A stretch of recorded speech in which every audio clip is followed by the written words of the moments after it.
ಅಲ್ಲಿ ನೋಡಿದ್ರೆ ರೈತರು ಹುಲ್ಲು ತುಂಬ್ಕೊಂಡು ಬಂದ್ರೆ ಅಲ್ಲಿ ಹೋಗಕ್ ಸೈಡ್ ದಾರಿ ಇಲ್ಲ.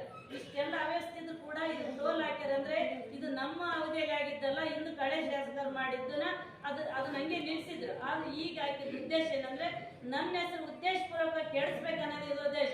ಇವತ್ತೇ ಈ ಮೀಟಿಂಗ್ ನಾಗ ಡಿಸೈಡ್ ಆಗ್ಬೇಕು, ನೀವು ಆ ಟೋಲ್ ತಾತ್ಕಾಲಿಕನ ರದ್ದು ಮಾಡ್ರಿ, ಇಲ್ಲ ಕಾಯಮನ್ನ ರದ್ದು ಮಾಡಿ.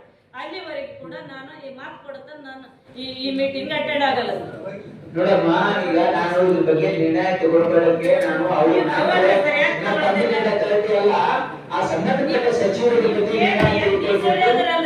ಈಗ ನೋಡ್ರಿ ಅಲ್ಲಿ ನಮ್ಮ ಕುಟುಂಬದ ಮೇಲೆ ಸುಮ್ನೆ ಕೇಸ್. ಅಲ್ಲಿ ನೋಡಿದ್ರೆ ಪೊಲೀಸರು 60 ಜನ ಪೊಲೀಸರು ಕರಿಯಮ್ಮನ ಕಡೆಯಿಂದ ಜೀವೋಪಾಯ ಅದ ಅಂತ ಬಂದು ಕೊಡ್ತಾರ ಅರ್ಜಿ SP ಅವರಿಗೆ. ಆದ್ರೆ ನಿಜವಾಗ್ಲೂ ಹಂಗಾದ ಸರ್, ನನ್ನಿಂದ ಭಯ ಅದ ನಿಮ್ಗೆ ಯಾರಿಗೇನ? ನಾನು ಪೊಲೀಸ್ ಕೊಟ್ಟು ಸಹಿಗೆ ವಾಸ ಮಾಡ್ತೀನಿ, ನನಗೆ ನಿಮ್ ಕಡೆಯಿಂದ ನನ್ನ ಮನೆಯಿಂದನೇ ನೀರಿಲ್ಲ ಅಂತಂದ್ರೆ ನೀರು ಕೊಟ್ಟಿ ನಾನು ಪೊಲೀಸ್ರಿಗೆ. ಇದನ್ನ ನನ್ನ ಹೆಸರು ಕೆಡ್ಸಕ್ಕ ಉದ್ದೇಶಪೂರ್ವಕವಾಗಿ ನಾನು ತೊಂದರೆ ಕೊಡೋಕಚ್ಚಾರ. ದಯಮಾಡಿ ಸಭೆ ಯಾರು ತಪ್ಪಿಸ್ಕೋಬಾರ್ದು. ನೀವು ನನ್ನ ಹೊರಗೆ ಹಾಕಿದ್ರೆ ಚಿಂತಿಲ್ಲ, ಟೋಲಿನ ವಿಷಯ ತೀರ್ಮಾನ ಆಗುವವರೆಗೂ ನಾನು ಇಲ್ಲಿಂದ ಎದ್ದೇಳೋದು ಇಲ್ಲ. ನಾನು ಒಪ್ಪಲಿಲ್ಲ.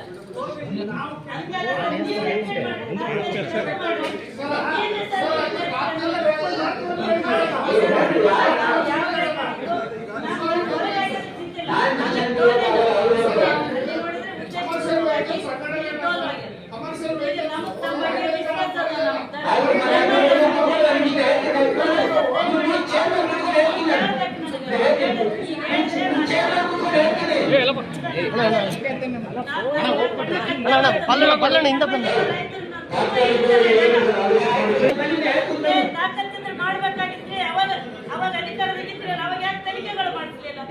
ತಹಸೀಲ್ದಾರ್ ಅವ್ರು ಬಂದು ನಂದ ಟೋಲ್ ತೆಗಿಬೇಕು. ಇದು MP ಅಂತ ಬೇರೆ ಕಿವಿಯಾಗ ಹಾಕೋದಿಲ್ಲ ಅಂದ್ರೆ ತಾತ್ಕಾಲಿಕವಾಗಿ ಬಿಡುಗಡೆ ಮಂತ್ರಿಗಳ ಜೊತೆ ಒಂದೇ ನಿಮಿಷ ತಡ್ರಿ ಸರ್ ಗೌಡ್ರೆ. ಈಗ ಅಂತಲ್ಲ ಸರ್, ಒಂದ್ ನಿಮಿಷ ನಾನು ಕಾಂಗ್ರೆಸ್ ಇಲ್ಲ, ನನಗೆ ಯಾಕೆ ಅವಮಾನ ಮಾಡಿದ್ರೆ? ಯಾಕಂದ್ರೆ ನನ್ನ ಮೇಲೆ ಕೇಸ್ ಹಾಕಿ ಸಲುವಾಗಿ ನಾನು ಹೋಗಲು ಹೊರಗೆ ಅಲ್ಲಿ 10 ನಿಮಿಷದಲ್ಲಿ ಅಲ್ಲಿ ನೋಡಿದ್ರೆ ನಮ್ಮ ಮನೆಗೆ ಒಂದು ಕಳ್ಳರು ಅಟ್ಯಾಕ್ ಮಾಡ್ಯಾರ ಅಂದ್ರೆ 3 ದಿನದ ಮೇಲೆ ತನಿಖಿಸಬೇಕು. ಮತ್ತೆ ಮುರಾರ್ಜಿ ಶಾಲೆಯಲ್ಲಿ ಮಕ್ಕಳಿಗೆ ಉಳಬಿದ್ದ ಅನ್ನ ಕೊಡಬೇಕು. ಅಧಿಕಾರಿಗಳನ್ನ ಯಾರೋ ನೋಡಿಲ್ಲ ನಾನು ಇವತ್ತಿಗೆ. ಇವೆಲ್ಲ ದೊಡ್ಡ ಸಮಸ್ಯೆ. ಅದೆಲ್ಲಕ್ಕಿಂತ ಹೆಚ್ಚಾಗಿ ಟೋಲ್ ಬಂದ್ ಮಾಡೋದು.